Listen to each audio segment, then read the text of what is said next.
કેન્દ્રીય મંત્રી નીમુબેન બાંભણિયાએ પરિવાર સાથે મકર સંક્રાંતિ પર્વની ઉજવણી કરી હતી। મંત્રી નીમુબેન બાંભણિયાએ પતંગ ચગાવી પેચ લડાવ્યા હતા। મકર સંક્રાંતિની સૌને શુભેચ્છા પાઠવી હતી। જીવનમાં આગળ વધવાની આપી હતી શુભકામના અને નાના બાળકોએ પતંગ ઉડાવવા લૂંટવા સમયે સાવચેતી રાખવી। નીમુબેન પરિવાર સાથે એકતા સમતા સાથે આ પરંપરાગત પર્વની ઉજવણી કરવાની શુભેચ્છા આપી હતી।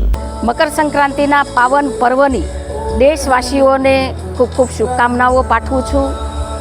ઈશ્વરને પ્રાર્થના કરું છું આપનું જીવન યશ તેજ માન સન્માનમાં વૃદ્ધિ થાય એવી સૌને શુભકામનાઓ પાઠવું છું।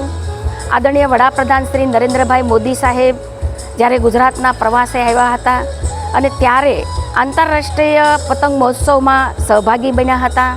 આદરણીય મુખ્યમંત્રી ભૂપેન્દ્રભાઈ પટેલ સાહેબના નેતૃત્વમાં અને સમગ્ર ગુજરાત આજે મજબૂતથી આગળ વધી રહ્યું છે। મોદી સાહેબના નેતૃત્વમાં દેશ બદલાઈ રહ્યો છે। અનેક યુવાનો